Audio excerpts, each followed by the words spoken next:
আমার স্বামী আমাকে মারলেও আমার শাশুড়ি অনেক খুশি হয়, এমনকি আমার বাচ্চা পেটে থাকা অবস্থায় আমার শাশুড়ি অনেক কটু কথা বলেছে। যে ভুল আমি কখনো করি নাই, যে অপরাধ আমি কখনো করি নাই, সে সব কথা বলে আমাকে অনেক মার খাওয়াইছে। এবার আসি আমি আমার স্বামীর কথায়। সে একটা চাকরি করে, আমাদের বিয়েটা হয় আমাদের পারিবারিক মতামত অনুযায়ী। সে সারাদিন বাড়ি থাকে না, সেই সকাল 9টায় চাকরিতে চলে যায়, সারাদিন সে বাসায় থাকে না, সে আসে আর রাত 8টায়। এদিকে আমার শাশুড়ি বিয়ের প্রথম দিকে তার সাথে আমার ভালোই সম্পর্ক ছিল, তারপরে সে আমার সাথে সম্পর্ক আর কখনোই ভালো রাখেনি। আমার প্রায়ই কাজে, সব কাজে সে খুঁত ধরতো, এটা ভালো হয় নাই, ওটা ভালো হয় নাই, এটা ভালো করো নাই, ওটা ভালো করো নাই। আবার বাসার যত কাজ আছে সব আমাকে দিয়েই করাতো।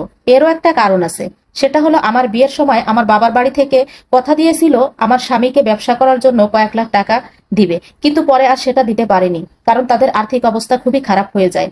তো আমিও আমার বাবার বাড়িতে না বলে দিই যে আগে তোমরা ঠিক হও তারপর দিও। টাকাগুলো দিতে না পারায় আমার শাশুড়ি আমার সাথে অনেক খারাপ ব্যবহার করত। কখনো মুখে বলতো না যে আমার ছেলেকে এখনই টাকা এনে দিতে হবে, তবে তার ভাবসাবে সবই বোঝা যেত। এই যে ধরেন ভোর 5টায় ঘুম থেকে উঠে বাসার সমস্ত রান্নাবান্না, বাসা বাড়ির পরিষ্কার, সমস্ত সংসারের কাজ করতাম। আর বাসা বাড়িতে সাধারণত কিরকম কাজ থাকে তা তো ভালো করেই মেয়েরা জানেন। তারপরেও যদি হয় গ্রামে বিয়ে, তাহলে তো কোনো কথাই নাই। সব কাজ করার পরেও আমার কোনো নামই হতো না। সারাদিন যেহেতু আমার হাজবেন্ড বাসায় থাকতো না, রাতে যখন আসতো তখন আমার শাশুড়ি অনেক অসুস্থ হয়ে যেত। এরকম একটা ভাব দেখাতো যে তাকে আমি সারাদিন কোনো সেবা যত্ন করি না, সে অনেকটা অসুস্থ হয়ে বিছানায় পড়ে গেছে। আসলে সারাদিন কিন্তু সে খুব ভালোই ছিল। আমার একটা ননদ ছিল, ভাইয়ের সংসারে যে কত প্রকার মাতুব্বারি করা যায় তা হয়তো সে ভালো করেই জানতো। এমনকি আমার শাশুড়ি এগুলো কিছুই বলতো না, আর আমার স্বামী তো কিছুই বলতোই না। আমাকে একটা 3 পিস কিনে দিতে হলেও তার কাছে আগে পারমিশন নেওয়া লাগতো, কোন কালার দিব, কেন দিব, আমি নতুন একটা ড্রেস কেন কিনলাম, আমি ঘুরতে কেন গেলাম। আমি আমার হাজবেন্ডের সাথে একটু জোর গলায় কোনো কথা বলার সাহসই পেতাম না, তাকে কৈফিয়ত দিতে হতো। কিন্তু ভাগ্যের কি পরিহাস, গতকাল হঠাৎ করে দেখি আমার ননদ আমার বাসায় চলে আসছে, আর সে সংসার করবে না এটাও বলতেছে। আর শাশুড়ি নাকি ভালো না, সারাদিন তাকে দিয়ে কাজ করায়। আমার শাশুড়ি মেয়ের কান্না দেখে বলছে, ঠিক আছে মা, ওদের বাসায় আর তোর যাওয়া লাগবে না, ওদের নামে যা করার আমি করব।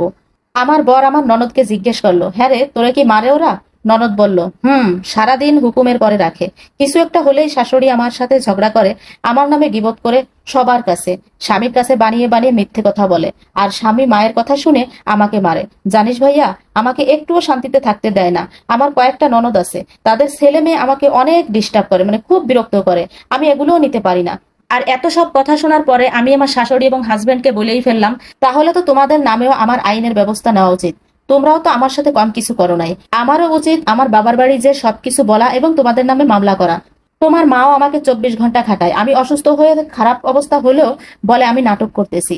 তোমার মায়ের এই ভারী কাজ করতে করতে আমার বাচ্চাটাও নষ্ট হয়ে গেছে, এত কিছুর পরও আমি কেন তোমাদের বাসায় পড়ে আছি?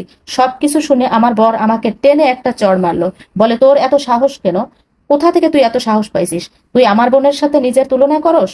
আমার বোনকে কত আদর করে যত্ন করে আমরা মানুষ করেছি, তুই কে রে? তোর বাসা থেকে কি কখনো কিছু দিছে? বা তোর ফ্যামিলি বা কেমন ছিল? তোকে আমরা কেমনই বা রাখবো? যেমন আছিস তেমনই থাকার চেষ্টা করবি, বেশি বাড়াবাড়ি করবি না। জি, এটাই আমার স্বামী, নিজের বাচ্চাটা নষ্ট হয়ে গেছে তাতে তার কোনো আফসোস নাই। আর এদিকে বোনকে একটু বকাবকি করলেও তার শ্বশুর বাড়ির বিরুদ্ধে সে অ্যাকশন নিতে যাচ্ছে। এত কিছু করার পরও টানা এই যে 3টা বছর আমি তার সাথে সংসার করতেছি, জানি না কত দূর আগাতে পারবো। মাঝে মাঝে ভাবি আর পারতেছি না, আর সহ্য হচ্ছে না, এবার চলেই যাব। তারপর আবার মনে পড়ে বাবার বাড়ি গেলেও তো আবার সেই কটু কথাই শোনা লাগবে, পাড়া প্রতিবেশী আমাকে ছাড়বে না। তারপর চেষ্টা করি যে স্বামীকে একটু ভালো করে বোঝানো যায় কিনা, ভালো হয় কিনা। এই কথাগুলো আমার এক আপু আমাকে লিখে পাঠিয়েছে, জানি না তাকে আমি কি দিয়ে কি বলে সান্ত্বনা দিব। তবে সকল শ্বশুর বাড়ির লোকদের উদ্দেশ্যে একটা কথা বলতে পারি, আজ যেটা অন্যের মেয়ের সাথে করতেছেন কাল সেটা আপনার মেয়ের সাথে হবে, তাই অন্যের মেয়েটাকে নিজের মেয়ে ভাবুন, ভাবতে শিখুন। সবাই ভালো থাকবেন, টাটা, টেক কেয়ার।